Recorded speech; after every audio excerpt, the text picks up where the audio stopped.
भारत आणि अमेरिकेच्या करारामध्ये भारतीय शेतकऱ्यांना काय फायदा? तर मला असं म्हणायचं आहे की हा सर्व ठरवून म्हणजे एका व्यक्तीच्या इमेजसाठी किंवा काहीतरी असेल वेगळा विषय, मी बोलत नाही, आपण समजदार आहात, तर त्या गोष्टींसाठी जर का तुम्ही पूर्ण भारतातल्या शेतकऱ्यांचं जीवन आणि त्यांची अर्थव्यवस्था, पूर्ण देशाची अर्थव्यवस्था जर का पणाला लावत असाल तर यासारखा चुकीचा निर्णय कुठला नाही. आणि हा करार जो आहे, करार म्हणतो आपण याला, पण हा करार नाही, हा वन वे करार आहे. म्हणजे अमेरिकेने जे सांगितलं ते सरळ सरळ ॲक्सेप्ट करून घेणं.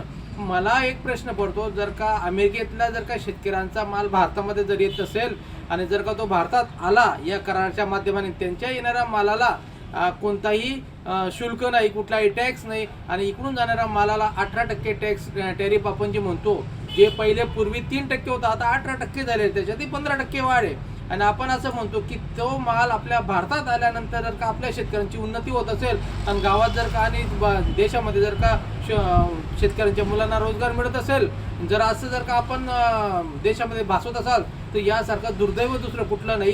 तो माल भारतात आल्यानंतर इथल्या शेतकऱ्यांनी कुठे जावं? आता इथली जवळजवळ 70% अर्थव्यवस्था ही कृषीप्रधान देश म्हणतो आपण, त्याच्यावरती अवलंबून आहे. शेतकऱ्यांचे पोरं आता यंग जनरेशनची आहे, शेतीकडे वळलेली आहे. आणि दुसऱ्या बाजूला तुम्ही म्हणताय की आम्ही त्यांचा, त्या देशातल्या लोकांचा, त्या शेतकऱ्यांचा माल आपण भारतामध्ये सेल करू किंवा आयात करू. मग आपल्या मालाला किंमत राहील का?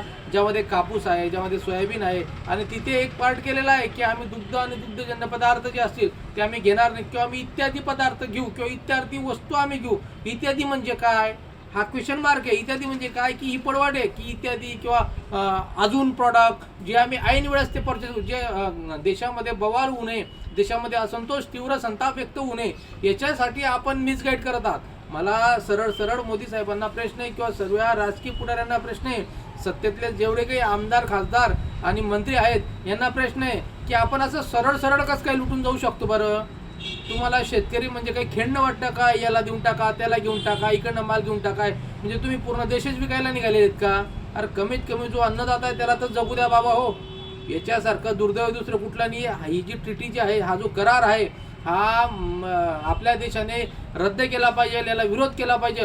वन वे जर का तुम्ही म्हणा हे चुकीचं आहे, माझी सर्व शेतकऱ्यांना, सर्व राज्यकर्त्यांना, सर्वांना विनंती आहे, या भानगडीत पडू नका बाबा हो. हा करार रद्द करा, नाही तर शेतकरी देशी दोडीला लागेल. आणि जर का रद्द होत नसेल तर माझी महाराष्ट्र शासनाला विनंती आहे, केंद्र शासनाला विनंती आहे की तुम्ही काय करा माहिती आहे का, एक 500-500 ml चे ना पॉइझनच्या बाटल्या तयार करा आणि त्या बाटल्या शेतकऱ्यांना फ्रीमध्ये वाटा की आता घ्या आणि तुम्ही मरा. कारण की ते बघून मरण्यापेक्षा, हा पैसा टाकून झुरून मरण्यापेक्षा, आत्महत्या करण्यापेक्षा तुम्ही एकदाच देऊन टाका आणि संपून टाका हा विषय. एवढा खतरनाक विषय हा होऊन गेलेला आहे. माझी तुम्हाला विनंती आहे की हे बंद करा. आणि माझी देशातील सर्व शेतकऱ्यांना, राज्यातील सर्व शेतकऱ्यांना विनंती आहे की जागृत व्हा. येणाऱ्या काळामध्ये आपल्याला बंद करावं लागणार आहे, पूर्ण भारत बंद करावं लागणार आहे. त्याच्यासाठी सजग राहा, जागृत राहा, एवढंच आज सांगावं असं वाटतं.